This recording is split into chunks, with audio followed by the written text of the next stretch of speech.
दोस्तों जय हिंद। मैं प्रदीप, मैं आपको मेरा चैनल जय हिंद में आपको सभी को स्वागत करता हूं।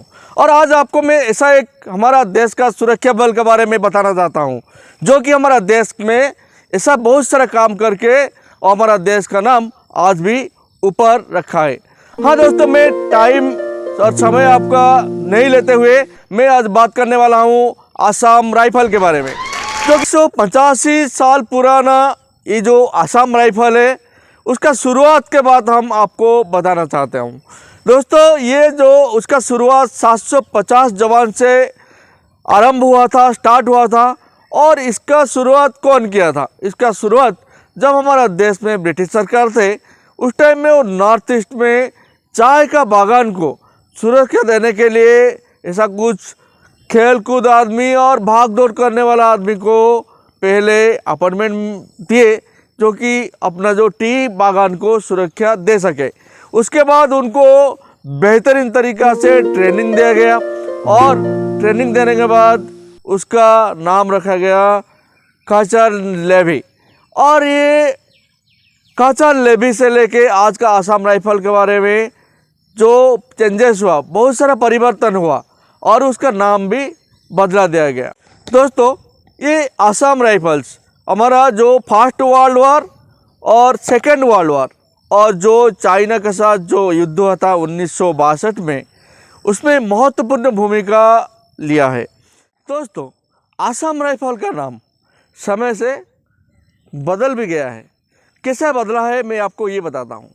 1883 में उसका नाम रखा गया आसाम फ्रंटियर पुलिस और 1891 में उसका नाम रखा गया आसाम मिलिट्री पुलिस और 1913 में उसका नाम बदल दिया गया फिर, और उसको रखा गया east Bangla and Assam police. दोस्तों हम अभी बात करेंगे आसाम राइफल का योगदान, जो कि इंडिया के लिए वो क्या क्या चेंजेस लेके आया है। दोस्तों जब फर्स्ट वर्ल्ड वॉर हुआ 1914 से 1919 तक, उस टाइम में हमारा देश का जो मुख्य है वो पहला उनका पसंद था आसाम राइफल, क्योंकि आसाम राइफल में जो लोग काम करते हैं वो काम वाले ही होते हैं। तो इसके लिए उसको चूज़ किया गया और वो आसाम राइफल का जो जवान वो फर्स्ट वर्ल्ड वॉर में लड़ाई करके हमारा देश का नाम ऊपर रखे और अब गौरव हमारे देश के लिए लेके आए। दोस्तों जो सेकेंड वर्ल्ड वॉर हुआ, सेकेंड वर्ल्ड वॉर 1939 से जब शुरू हुआ, उस टाइम में भी आसाम राइफल अपना जो पहचान दिखाया और उसका नाम जो युद्ध का जो क्षमता और युद्ध करने का जो कौशल वो दिखा के हमारा देश का नाम ऊपर लेके आया। दोस्तों मैं आपको बात करूं श्रीलंका के बारे में। श्रीलंका जो देश है, जो चारों तरफ से पानी से, समुद्र से घिरा हुआ है, और वो देश में जब शांति बहाल हुआ तो उसको शांति स्थापन के लिए, तो उस टाइम में हमारा देश का जो बड़ा से बड़ा जो नेता हैं और हमारा देश का जो सुरक्षा बल है, उसका अंदर में आसाम राइफल ऐसा एक जिसको सिलेक्ट किया गया, जो कि वो काम के लिए बेहतरीन काम कर पाया। और उस टाइम में जो अशांति फैल रहा था श्रीलंका में, उसको काबू करने के लिए जो हमारा आसाम राइफल बहुत बेहतरीन काम किया। दोस्तों बर्मा में भी जब अशांत का परिस्थिति सृष्टि हुआ सेकेंड वर्ल्ड वॉर में, उस टाइम में आसाम राइफल को चूज किया गया। तो आप सोचिए दोस्तों, जब जब भी हमारे देश में कुछ अशांति का परिस्थिति सृष्टि होता है, जब सभी जवान पीछे हट जाते हैं, तो उस टाइम में आसाम राइफल का जवान आगे आते हैं और उसको मुश्किल का सामना करके अपना नाम, अपना देश के लिए काम कर जाते हैं और शहीद भी हो जाते हैं। दोस्तों हम आसाम राइफल का शुरुआत का बात करें तो आसाम राइफल का नाम 1917 में उसका नाम आसाम राइफल रखा गया है। दोस्तों ये जो आसाम राइफल है, ये 2 मिनिस्ट्री का कंट्रोल में आता है। जैसे कि उसका ऑपरेशन कंट्रोल आता है हमारा सेना के अंदर में, सेना का जो लेफ्टिनेंट जनरल होते हैं वो उसको कंट्रोल करते हैं, उसका ऑपरेशन कंट्रोल होता है, और उसका कंट्रोल होम मिनिस्ट्री के अंदर में आता है। तो दोस्तों इन लोगों का जो प्रॉब्लम है जो उनका सैलरी है, जैसे कि दूसरा सुरक्षा बल में सैलरी, उनका बेनिफिट्स, उनका भत्ता और उनका इंक्रीमेंट और उनका रिटायरमेंट और उनका भर्ती, ये सभी उसको होम मिनिस्ट्री के अंदर में आ जाता है। मगर इनको इतना फ़ायदा नहीं मिलता है जो कि इंडियन आर्मी के अंदर में जो लोग काम करते हैं। जैसे कि मैं आपको ये डिफरेंस बता दूं कि इंडियन आर्मी में 35 साल का रिटायरमेंट का एज होता है, मगर आसाम राइफल में रिटायरमेंट का एज 60 साल होता है, 60 ईयर्स।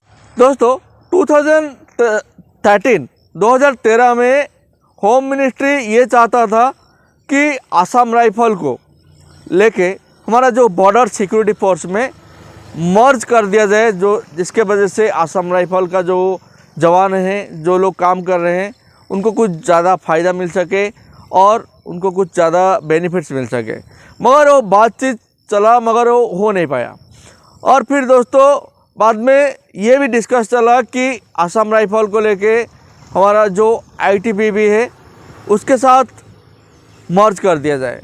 वो भी डिस्कशन हुआ, मगर वो अभी तक मतलब सफलता के साथ कंप्लीट नहीं हो पाया। तो दोस्तों ये आसाम राइफल का जो जवान जो काम करते हैं वो किसी से कम नहीं होते हैं, क्योंकि इनका जो भर्ती होने के बाद उनका जो ट्रेनिंग पीरियड 46 वीक का होता है। और ये 46 वीक के अंदर में उनको ये बताया जाता है कि कैसा घास लगाकर उसका अंदर में लड़ सके और पेड़ का अंदर में कैसे शत्रुओं को जवाब, उसका जो गोली का जवाब गोली में देना, उनको ये सिखाया जाता है। दोस्तों ये जो आसाम राइफल्स है उसमें ज़्यादा से ज़्यादा जवान जो कि नॉर्थ ईस्ट से बिलोंग करते हैं और वो लोग साहसी और परिश्रमी होते हैं। आपको तो पता है नॉर्थ ईस्ट का जो जवान है वो किसी का आगे सर नहीं झुकाते और किसी भी परिस्थिति में अपना देश के लिए अपना बलिदान दे देते हैं।